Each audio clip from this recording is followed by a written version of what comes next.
কুষ্টিয়া গেছি, আল্লাহর দরগা একটা জায়গা আছে কুষ্টিয়া, ওই জায়গা মসজিদের মধ্যে দেখি এক বুজুর্গ বসে বসে তসবিহ টিপতেছে মাগরিবের নামাজের পরে। ইমাম সাহেবকে হুজুর একটু দেখে আসেন। দেখলাম লোকটা এরকম দাড়ি টাড়িয়ে খুব সুন্দরভাবে নামাজ পড়ে। মানে কি দেখাইলেন? কয় যে ওই লোকটা 3 বছর আগে নাস্তিক ছিল, আল্লাহ বলতে কেউ আছে বলে বিশ্বাস করতো না। তারপরে এত ভালো হলো কি রে, কয় উনি ওই ক্লাসের কতগুলো নাস্তিক গুছাই নিয়ে কুয়াকাটা গেছে, কক্সবাজার গেছে। কক্সবাজার যাইয়া সমুদ্রের সমতল দেখছে, সমুদ্রে ঢেউ নাই, পানি নীরব, বোট একটা নিয়ে চলে গেছে সাগরের ভিতরে বহুদূর। আর সাগরের খেলা পরিবর্তন হতে সময় লাগে না। উন্ডা যখন ভিতরে বহুদূর চলে গেছে, হঠাৎ করে মেঘ আইসা তুমুল ঝড় আর ঢেউ। এবার ঢেউতে কখন উপরে উঠে নিয়ে যায়, আবার বোট পানির তলে চলে যায়। এই সময় উন্ডা তো আল্লাহরে বিশ্বাস করে না, কেউ ডাকবে কারে? কার কাছে দোয়া করবে? কার কাছে বিপদ থেকে উদ্ধার হবে? তো হঠাৎ করে উনার মুখ দিয়ে বেরোয় গেছে আল্লাহ। উনার একার না, সবটাই নাস্তিক একবারে বলে উঠছে আল্লাহ তুমি বাঁচাও। এরপরে তো আল্লাহ বাঁচাইছে, কিনারায় আসছে। এই কয় নাস্তিক গবেষণায় বসছে আল্লাহ অবশ্যই আছে, নইলে যে আল্লাহরে বিশ্বাস করি না, বিপদের মধ্যে ইচ্ছাকৃত ভাবে না, কেউ শিখিয়ে দিল না, তার নামটা কেন মুখ দিয়ে বের হলো? কে আমারে ভালো বললো কিছু আসে যায় না, কে আমারে মন্দ বললো কিছু আসে যায় না। সারে দুনিয়া হো মুখালে ফির না কোই নুকসান হয়, খুব নেহি কুছ গম নেহি জব রহমতে রহমান হয়। সারা দুনিয়ার সব আমার বিপক্ষে চলে গেলে কিছু আসে যায় না। আল্লাহ যদি রাজি থাকে, নবী যদি সন্তুষ্ট থাকে, তাহলে আমার ইহকাল পরকালের কামিয়াবি। কথা বলেন, শিরিক সিফাতের থেকে বাঁচেন। একটু কথা মনে রাখবেন, বেদাত বুঝই দিছি, একটা বেদাত বুঝই দিছি। হাজি সাহেব কেউ আছেন এর মধ্যে? হাজি সাহেব ভয় নাই, এ জায়গায় হাত দেখাইলে আমি একটু আমার একটা দলিলের জন্য বলছি আর কি। হাজি সাহেব আছেন?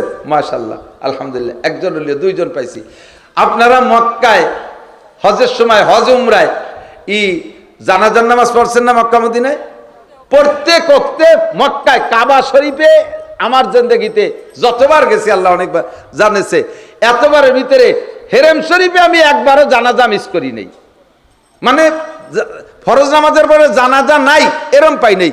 মসজিদে নবাবিতে মাঝে মাঝে মিস হয়, ওখানে সব থাকে না, কিন্তু হেরেম শরীফে মিস নাই। তো হেরেম শরীফে একবার আল্লাহ বললে 1 লক্ষ বার আল্লাহ বলার নেকি, বলবেন সুবহানাল্লাহ।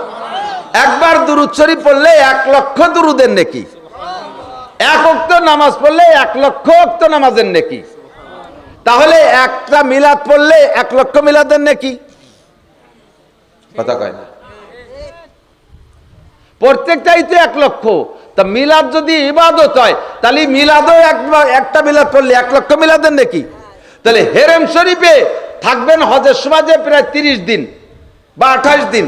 এই 28 দিনে একটা ডেলি ওয়াক্তে 5 ওয়াক্ত নামাজ পড়বেন, 5 ওয়াক্তেই জানাজা আছে। একটা জানাজার পরেও শুনবেন না যে 4 দিন পরে মিলাদ আছে।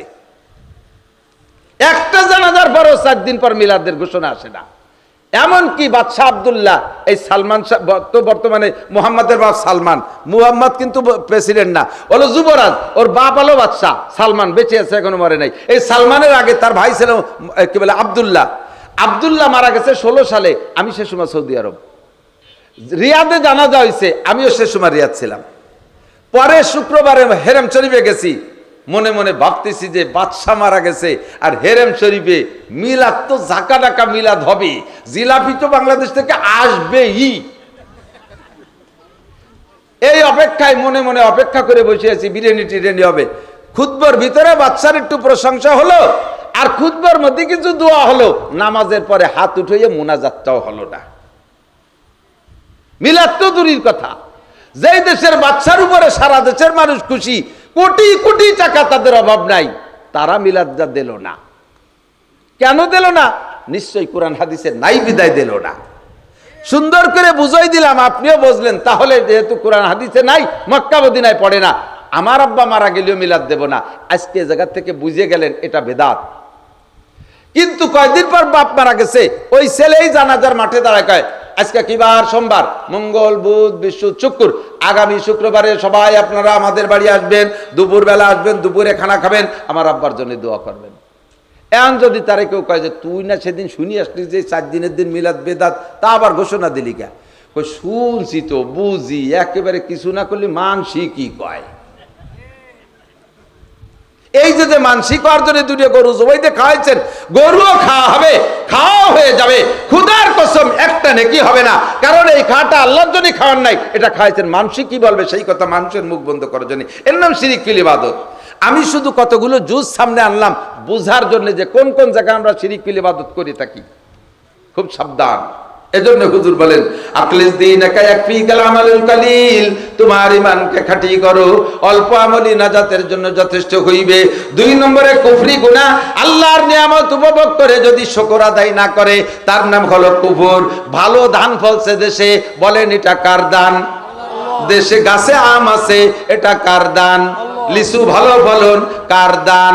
ছেলেটা ম্যাট্রিক পরীক্ষা দিয়ে ভালো রেজাল্ট করছে, এটা ছেলের কোনো কৃতিত্ব না, মাস্টারদের কোনো কৃতিত্ব না, আপনারও কোনো কৃতিত্ব না, এটা কার দান? বলবেন না কার দান? ভালো রেজাল্টের পরে শুকর আদায় করবেন আলহামদুলিল্লাহ, মাস্টারদের প্রশংসা করবেন না, মাস্টারদের প্রাইমারি মাস্টারদের প্রাইভেট মাস্টারের প্রশংসা হবে না, প্রশংসা পাবে আল্লাহ। মানুষে যখন বিপদে পড়ে তখন একমাত্র মুখলিসিন আলাহুদ্দিন আল্লাহকে ইখলাসের সাথে ডাকে, যখন বিপদ থেকে মুক্তি পেয়ে যায় তখন শিরিক করা শুরু হয়ে যায়। ফাইদা রাকিবু ফিল ফুলকি, আমার দিক, ফাইদা রাকিবু ফিল ফুলকি দাউল্লাহ মুখলিসিন আলাহুদ্দিন। বড় নদী সাগরের ভিতরে অথবা বড় পদ্মা নদীর ভিতরে, এরকম বড় নদীর ভিতরে যখন তুমুল ঢেউ ছাড়ে লঞ্চ বা নৌকায় ছিলেন, এরকম বিপদে পড়ছেন নাকি আমি জানি না, পড়ছেন নাকি জানি না। মুরব্বীরা যখন পদ্মা নদীতে ব্রিজ ছিল না তখন তো পার হইছেন, মাঝে মাঝে বড় ঢেউর মধ্যে পড়ছেন না, বলেন সেই সময় আল্লাহরে ডাকছেন, ওই ডাকের মধ্যে কোনো ভেজাল ছিল নাকি? ওই সময় ডাকের মধ্যে কোনো ভেজাল নাই, দুনিয়ার কেউ নাই। আমি কুষ্টিয়া গেছি, আল্লাহর দরগা একটা জায়গা আছে কুষ্টিয়া, ওই জায়গা মসজিদের মধ্যে দেখি এক বুজুর্গ বসে বসে তসবিহ টিপতেছে মাগরিবের নামাজের পরে। ইমাম সাহেবকে হুজুর একটু দেখে আসেন। দেখলাম লোকটা এরকম দাড়ি টাড়িয়ে খুব সুন্দরভাবে নামাজ পড়ে। মানে কি দেখাইলেন? কয় যে ওই লোকটা 3 বছর আগে নাস্তিক ছিল, আল্লাহ বলতে কেউ আছে বলে বিশ্বাস করতো না। তারপরে এত ভালো হলো কি রে, কয় উনি ওই ক্লাসের কতগুলো নাস্তিক গুছাই নিয়ে কুয়াকাটা গেছে, কক্সবাজার গেছে। কক্সবাজার যাইয়া সমুদ্রের সমতল দেখছে, সমুদ্রে ঢেউ নাই, পানি নীরব, বোট একটা নিয়ে চলে গেছে সাগরের ভিতরে বহুদূর। আর সাগরের খেলা পরিবর্তন হতে সময় লাগে না। উন্ডা যখন ভিতরে বহুদূর চলে গেছে, হঠাৎ করে মেঘ আইসা তুমুল ঝড় আর ঢেউ। এবার ঢেউতে কখন উপরে উঠে নিয়ে যায়, আবার বোট পানির তলে চলে যায়। এই সময় উন্ডা তো আল্লাহরে বিশ্বাস করে না, কেউ ডাকবে কারে? কার কাছে দোয়া করবে? কার কাছে বিপদ থেকে উদ্ধার হবে? তো হঠাৎ করে উনার মুখ দিয়ে বেরোয় গেছে আল্লাহ, উনার একার না, সবটাই নাস্তিক একবারে বলে উঠছে আল্লাহ তুমি বাঁচাও। এরপরে তো আল্লাহ বাঁচাইছে, কিনারায় আসছে। এই কয় নাস্তিক গবেষণায় বসছে আল্লাহ অবশ্যই আছে, নইলে যে আল্লাহরে বিশ্বাস করি না বিপদের মধ্যে ইচ্ছাকৃত ভাবে না কেউ শিখিয়ে দিল না, তার নামটা কেন মুখ দিয়ে বের হলো? কথা কন না, তার নামটা কেন মুখ দিয়ে বের হলো?